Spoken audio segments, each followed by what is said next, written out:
Hey there, Physics Pals. Paul Lake here with another physics problem solved. I hope you're doing well. We're going to work a momentum problem. We're going to find the initial velocity of a ballistic pendulum for an elastic collision. We're going to use these ideas: conservation of momentum, conservation of mechanical energy.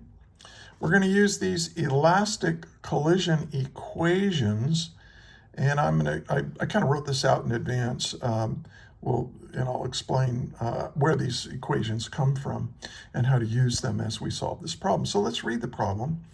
We have a 25-gram ball is fired with an initial velocity of v1, okay, toward a 125-gram ball that is hanging motionless from a 1.25 meter long string.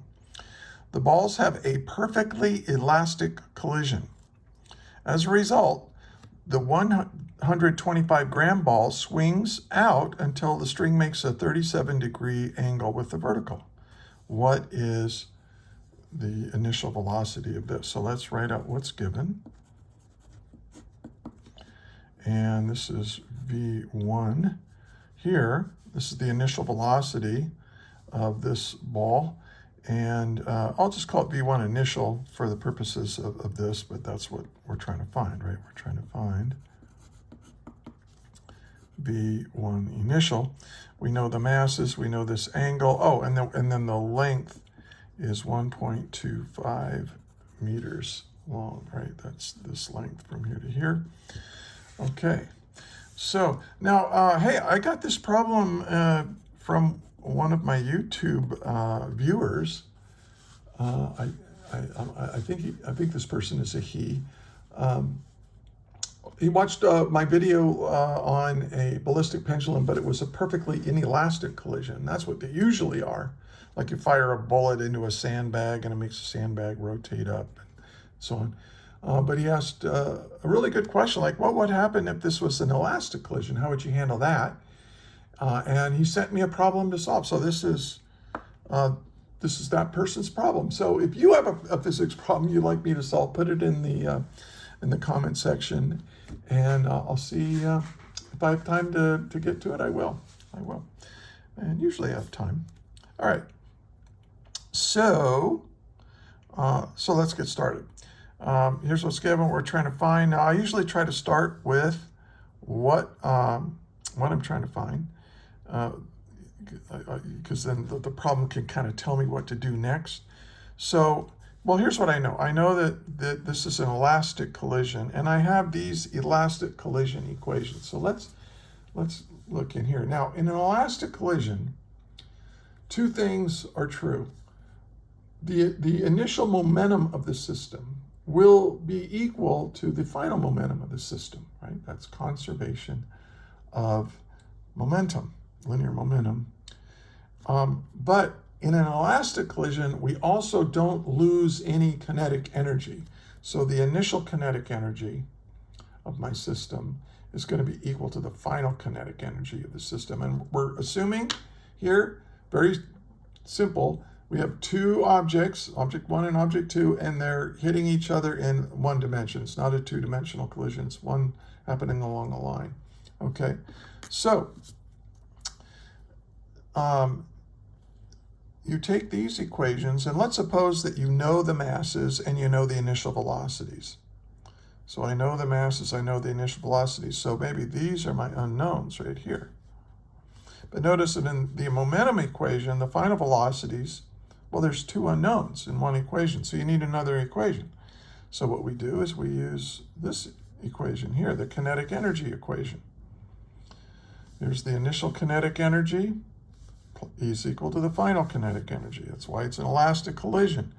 Well, okay, we have two equations and two unknowns, so we can solve for our two unknowns. I'm just here to tell you that the algebra to go from here to here is very tedious, and I'm not going to go through that here. I'm just going to assume that, you can look this up, or maybe it was taught to you already. But these are the equations for the final velocities after an elastic collision, 1D elastic collision between two objects. All right. So now these are monsters, but notice that in the problem we have that this object 2, and I'm going to call this object 1, and this is object 2. Object 2 is at rest. So V2 initial is 0. So if V2 initial is 0, this whole term goes away, and this whole term goes away. So I'm left with these much simpler equations to find the final velocities. But I'm not trying to find the final velocities. I'm trying to find the initial velocity of object 1. Now here's the problem. If I use this equation, the problem is if I'm trying to solve for this, but I don't know what this is, and I don't really see a way of finding it. But here I can get the initial velocity in terms of the final velocity of object 2, and I have a pathway to finding out what that velocity was, so I can solve for V1 initial, and that is using this fact that this is a pendulum now after the collision, and it swings up to this height, this angle right here. So I'm going to use this right here. So I'm going to say V2 final equals 2m1 over m1 plus m2 times V1 initial. Now I'm just going to solve this for V1 initial. That's very simple, right? So V1 initial is equal, just reciprocate this, and it's m1 plus m2 over 2m1 times V2 final. Okay. Well, this is great. I know the masses, but I don't know what V2 final is, but I can get it. I can get it by looking at the ballistic pendulum after the collision. So let's look at it after the collision. And I don't really care what object 1 is doing after the collision. I don't need to know that. I mean, we could figure it out later on, but we don't need it. But after the collision, here's what we've got. We've got this pendulum, and it was here, but now it's got some velocity, and it's going to swing up to some height here, okay? And what we want to know is, can we figure out what this velocity is if we know what this swung up to? Well, as this swings up, notice that the initial mechanical energy of this is going to be equal to the final mechanical energy, conservation of mechanical energy. And why do I know that? Well, what's the only force that's slowing this thing down? It's the force of gravity. And if the only force doing work on a system is the force of gravity, now this is after the collision, not before the collision, not during the collision, after the collision. After the collision, the kinetic energy of object 2 is just going to turn into gravitational potential energy for object 2. Because if we say that the mechanical energy is conserved, then then we can do it. So this is going to be 1/2 m2 v2 squared, right? And so what this has some height now. We'll call that h. And we're going to say that this is going to swing up to a height of h, and so it's all that's going to have m2gh. Okay, so all the kinetic energy turns into gravitational potential energy when it reaches this height. So you just stay that. All the kinetic energy is going to be equal to the gravitational potential energy at the end.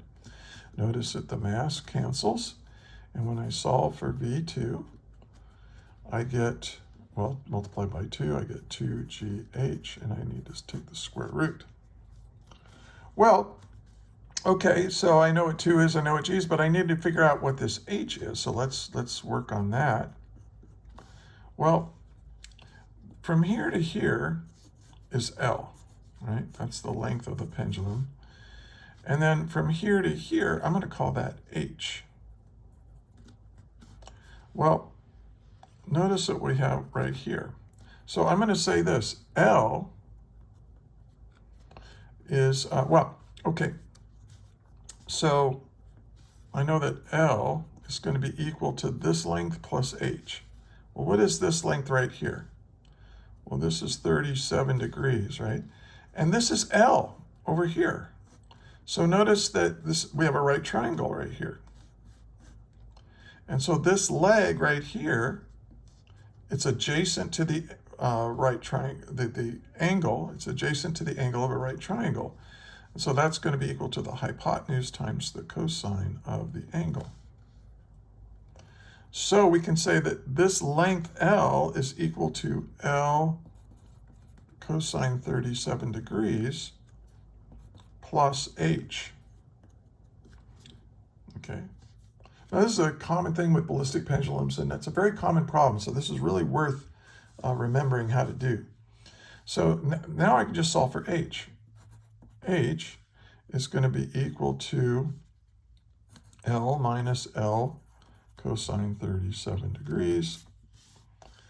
And so that's equal to L times 1 minus the cosine of 37 degrees.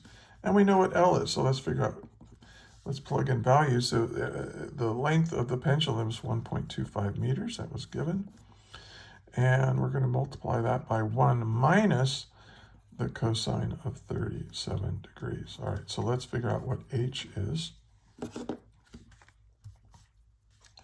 And so that's 1.25 times, and I'll put in parentheses, 1 minus the cosine of 37 degrees, close parentheses, equals, and I get 0.2517, 0.2517 meters. And usually with intermediate calculations, I keep I don't round it off to 3. I keep that extra digit. It's just the way I do it.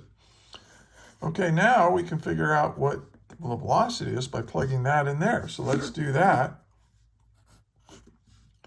So this is equal to 2 times G, which is 9.81 meters per second squared, times H, which is 0.2517 meters. And so now V2, let's figure out what that is. Well, I already got this in my calculator, so times 9.81 times 2 equals, and then take the square root of that answer, and I get 2.222.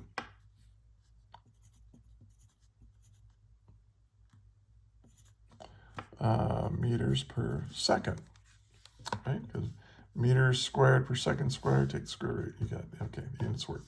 So now I know, so what this tells me, I now know how fast this ball here had to be going in order to go up 37 degrees. It had to be going this fast.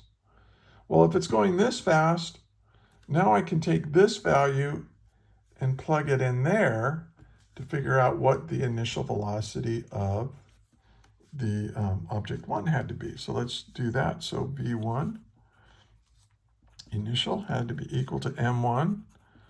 Well, I already wrote it down, so I can plug in values now here.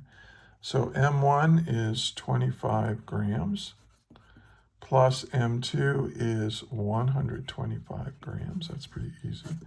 Divided by 2 times M1, 2 times 25 grams, times V2 final. So V2 final was 2.222 meters per second.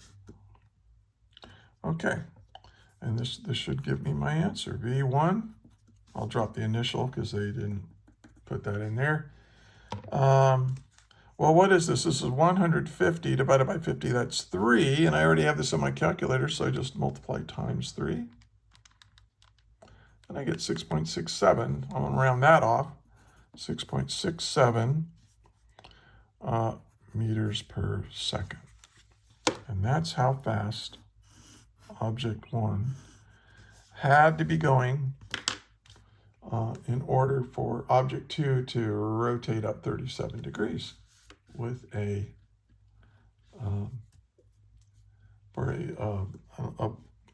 ballistic pendulum with a elastic collision. So there it is, another physics problem solved. If you found this helpful, do me a favor, please like, share, subscribe if you're a physics student. Also share it with your teacher. Because a lot of my, there are some teachers that are using my materials, my videos.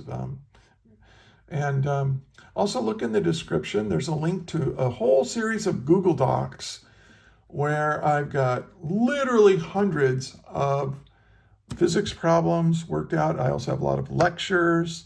They're all in worksheet form. So if you're a teacher and you'd like to use the worksheets, feel free.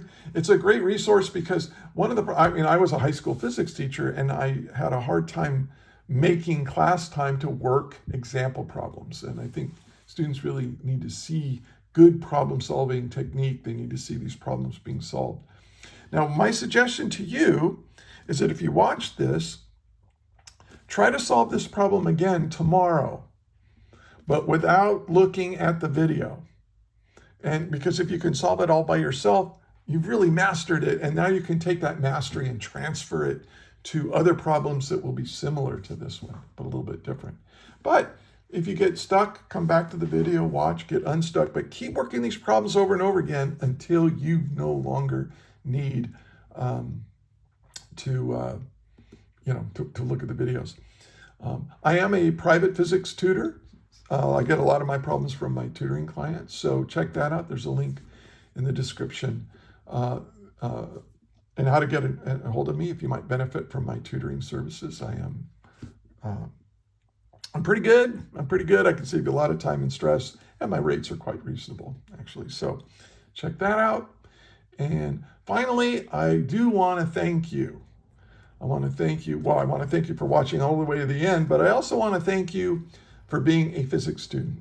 Because if it weren't for people like you, hardworking, smart people that are figuring out how the universe works, they're learning how the universe works, our technologically based civilization will crumble without you, without people like you. Because it's all this technology that makes our life better, makes this modern world possible. It's all based on physics, our understanding of the rules of the game of the universe. So, well done. You're doing good. Also, isn't the universe interesting? May not be as interesting when you're stressed out because you have an exam coming up. I understand that totally, but every once in a while, try to stand back, smell the flowers, because physics is really fun. Physics is fabulous. Our universe is just amazing, and such a privilege, I think, to be able to study it. So continue with your studies, and until the next video, may the net force be with you always. That is all.